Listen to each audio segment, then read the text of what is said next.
Hey guys, I want to talk about back pain here real quick and the three main reasons why you might be experiencing it that we can address in a good solid training program. Now, don't get me wrong, I'm a huge fan of recommending that people go see their physical therapist, their chiropractor, and get a good medical professional working on their back. But I'm also a big proponent of just ongoing self-care. If you've got aches and pains and problems, like you should be addressing these in a good, well thought out training program. So let's talk about some of those pains and how you can address them.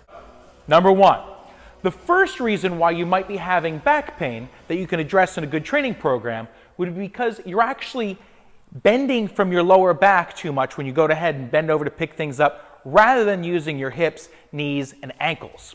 So quite often we've heard the term use your legs and not your back when picking heavy things up, and it's really, really important to understand that.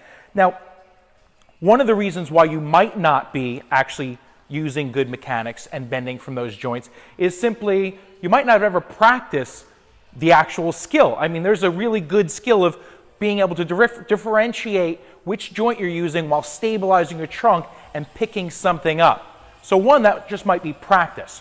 Two, you actually might not have the good enough range of motion to be able to do that movement. So for example, if you've got really stiff ankles and you don't have good ankle dorsiflexion, right? When your shins go forward, if you can't do this well, then you might not be able to actually get down to the ground with enough room. If your shins are stuck back here, you might only get to here, and then all of a sudden you need to start compensating and using your lower back. Now that can lead you to muscle strains. You can even lead to some disc injuries. And the way we can address this in a good training program is a few different levels. It starts off by self-massage and soft tissue work. You can use a foam roller, you can use a stick to dig in there and get any muscles that are stiff and stuck and not moving properly. The next step is some ankle mobilizations.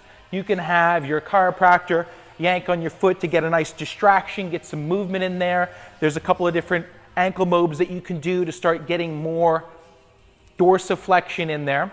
And then once you've gotten that space cleared up, you can then start practicing good mechanics. Now, you don't have to start with a ton of weight. You can simply start, and I usually have members start here, with just your own body weight, being able to push your hips back to the wall or squat down to pick something very light up with good mechanics. And with time, as they get better and better, you can add more weight to it.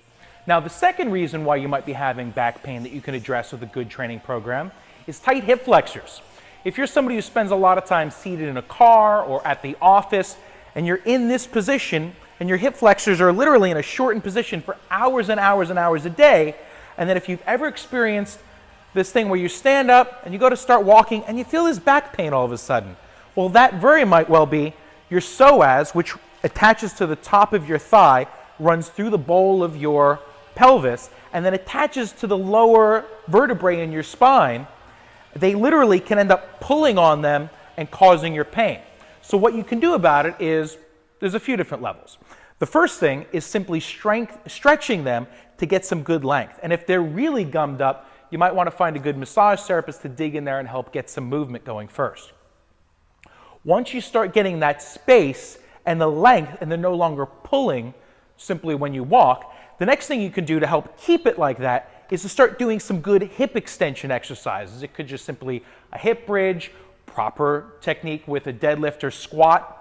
And then the next thing that you might want to keep in mind, if you've done some abdominal exercise in the past and you felt that similar lower back pain, maybe you're doing a leg lift or a hanging knee raise or a knee in or something like that, and you felt a little bit of lower back pain, there's a good chance it's because instead of your rectus abdominis doing the work to get the legs up, they actually weren't quite engaged as much as they should have, and they were loose, and then your hip flexors were doing all the work, and again, pulling on that lumbar spine and causing pain. So what you would do with that is you'd have to figure out how to regress that abdominal exercise to make it easier so that you can focus on making sure that the rectus abdominis is doing the work and you're not going past its ability in strength so that the hip flexor ends up taking over. Now, the third cause for lower back pain that you could potentially address in a good, clean training program would be a lack of core stabilization. And this can pop up in a few different movement patterns, but for an example, let me just paint the picture of a golfer or somebody who does some type of rotational activity, right?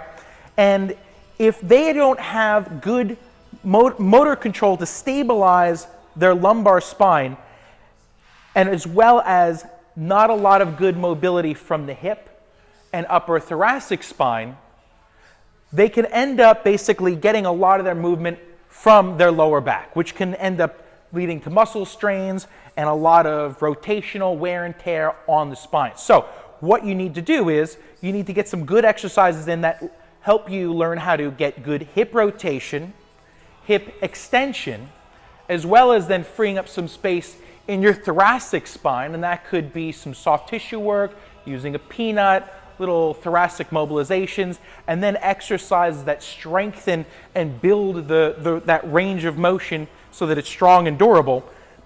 And then on top of that, you need to have some exercises that stabilize your trunk so that when you go ahead and wind up with that club or whatever it is that you're doing, you can stabilize, protect your lumbar spine, and get the mobility and power from other places.